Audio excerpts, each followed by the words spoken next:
코로나와 더불어 정말 별의 별 사건들이 있었던 2021년이 끝나고 2022년 새해가 밝았습니다. 정말 나이를 먹으면 먹을수록 점점 시간이 빨라지는 것 같은데요. 우리는 가까운 과거에 일어났다고 생각했던 특정 사건이 알고 보니 먼 과거에 일어났었다는 걸 인지했을 때 시간이 정말 빠르다고 느낍니다. 저는 제 사랑 블랙핑크가 벌써 데뷔 7년 차라고 하니까 세월이 정말 빠르게 지나갔다는 생각이 드는데요. 어쨌든 사람들은 10년이면 강산이 변한다고들 합니다. 10년 전에는 나름 풋풋했던 제가 지금은 배 나온 아재가 되어버린 것처럼요. 그렇다면 2022년으로부터 10년 전 강산이 한 번 바뀌기 전인 2012년의 모습은 어땠을까요? 오늘의 눈의 PT실에서는 2022년 신년 특집으로 지금으로부터 10년 전인 2012년에 일어났던 일들을 정치, 문화, 사회 등 여러 방면에서 추억 여행을 시켜드리겠습니다.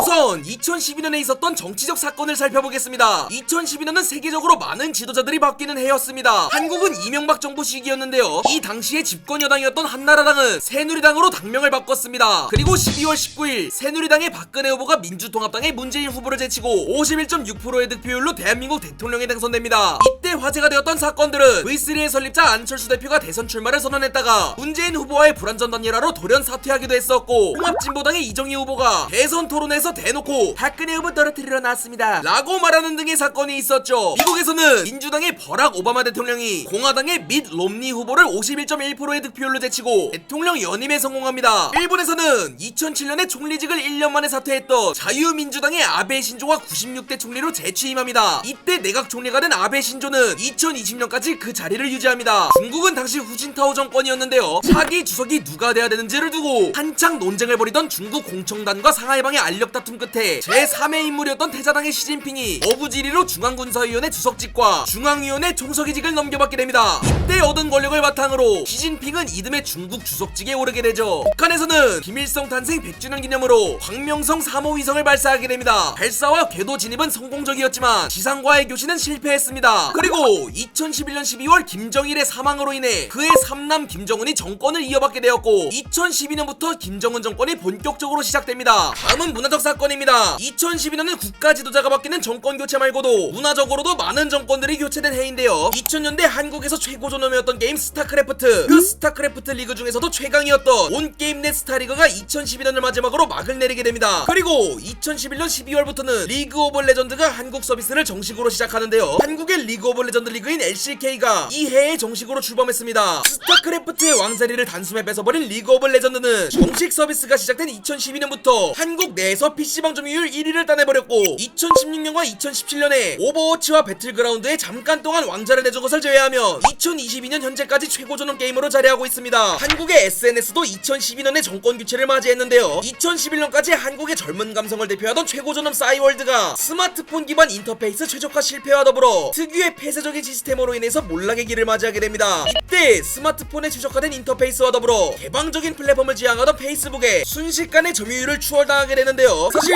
스마트폰 대중화가 시작되던 2011년부터 모바일 서비스 구축을 소홀히 한 싸이월드는 이용자 수가 급속도로 추락하고 있었는데 2012년부터는 페이스북의 이용자가 완전 따라잡히고 그 이후에는 무덤 끝까지 추락하게 됩니다. 그리고 2012년을 기점으로 한국에서 피처폰보다 스마트폰의 점유율이 더 높아지게 됩니다. 2011년까지만 해도 38.3%밖에 되지 않았던 스마트폰 보급률은 2012년을 기점으로 67.7%까지 빠르게 성장하게 됩니다. 이 시기에 삼성에서는 갤럭시 S3를 출시하였고 애플에서는 아이폰 5를 출시합니다. 이 외에도 펜텍에서는 베가 레이서 2를 출시하였고 LG에서는 G 시리즈의 첫 작품인 옵티머스 G를 출시했습니다. 연예계에서도 많은 일이 있었습니다. 우선 싸이가 강남 스타일로 전 세계를 씹어먹게 됩니다. 국내는 물론 해외 음원 차트까지 강남 스타일이 모두 점령하였고 강남 스타일의 뮤직비디오는 유튜브 최초로 10억 뷰 영상이 되는 등 전 세계가 말춤을 따라하는 기현상이 나타났고 서양권에서 완전한 비주류 문화였던 K-팝을 제대로 알리는 계기가 되었습니다. 아이돌 시장을 보면 남자 아이돌은 빅뱅, 비스트, 블락비, 샤이니, 신타, 인피니트 등이 큰 인기를 끌었었고 여자 아이돌은 소녀시대, 언더걸스, 티아라, 시스타, 카라, 2NE1, FX, 이스에이, 포미닛, 시크릿 등이 큰 인기를 끌던 시절입니다. 프로젝트 팀이나 유닛을 제외하며 20여 개의 아이돌 팀이 이 해에 데뷔했으며 이 중에서 데뷔 이후 공중파 1위를 수상해본 팀은 이렇게 8팀입니다. 번외로는 지금은 오해로 밝혀졌지만 당시 히트곡들을 줄줄이 내며 엄청나게 잘 나갔던 티아라의 트위터 왕따 사건이 터져서 티아라 티아라의 이미지가 억울하게 날아가러 가는 사건도 있었습니다. 그리고 당시에는 오디션 프로그램이 한창 대세였는데요. 슈퍼스타 K는 시즌4를 진행하며 로이킴,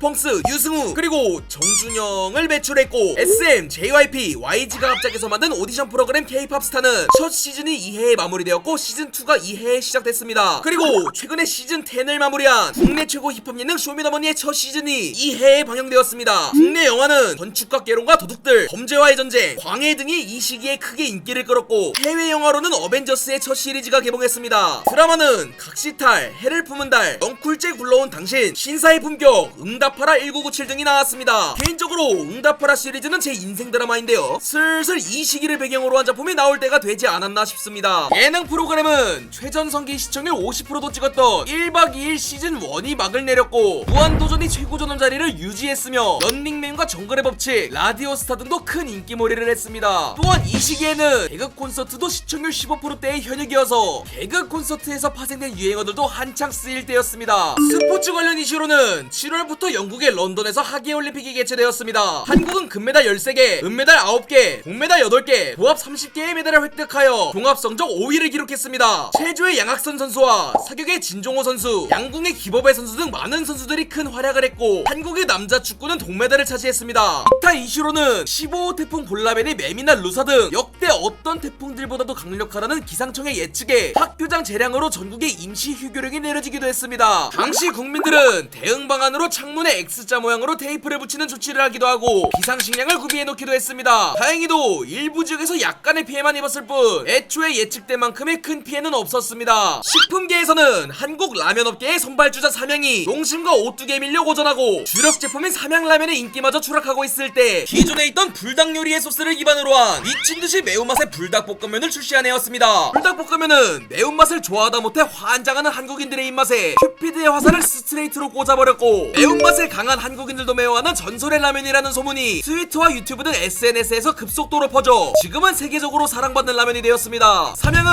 이 불닭볶음면으로 인해 한 큐의 기사회생을 했고 지금은 그 인기에 힘입어 더 매워진 핵불닭볶음면이나 국물이 있는 불닭볶음탕면, 커리, 마라, 짜장, 쫄볶이, 치즈, 로제 등 셀 수 없이 많은 바리에이션들까지 추가되는 등 삼양의 효자 노릇을 톡톡히 하고 있습니다. 2012년 크리스마스에는 솔로 대첩이 일어났었습니다. 크리스마스 이브에 각 지역별로 정해진 장소에서 솔로들끼리 모여서 짝을 찾고 다음 날인 크리스마스를 함께 보낸다는 취지의 이벤트였는데요. 나름 구체적인 룰도 있었고 네이버 실시간 검색어 1위를 한참 동안 유지할 만큼의 엄청난 화제를 몰고 오기도 했었죠. 하지만 막상 행사 당일이 되니 남자 비율 9.5에 여자 비율 0.5라는 군대 수준의 최악의 성비가 나와서 사실상 망한 행사가 되었습니다. 하지만 이런 사건들보다도 2012년 사건의 최고봉은 지구 종말설이 아닐까 싶습니다. 당시 한국뿐만 아니라 전 세계적으로 2012년 12월 21일에 지구의 종말이 올 것이라는 괴담이 유행했습니다. 근거는 여러 가지가 있었는데요. 가장 유력했던 가설은 중앙아메리카의 마야 문명에서 만든 달력이 2012년 12월 21일을 마지막으로 끝이 난다는 이유였습니다. 그 외에도 런던 대화제, 히틀러의 등장 등을 맞춘 16세기의 예언가 노스트라다무스의 그림 예언서에 2012년에 지구가 종말을 맞이한다는 예언이 그려져 있었다거나 인터넷의 데이터를 조합하여 주식시장의 변동을 예측하는 웹봇의 그래프가 2012년에서 멈췄다거나 중국에서 점을 치는 용도로 사용되던 64개 주역을 수학적으로 분석한 타임 웨이브 제로에서 2012년 12월 21일에 지구가 멸망한다는 결과가 나왔다는 등 여러 괴담들이 짬뽕되었습니다. 결국에는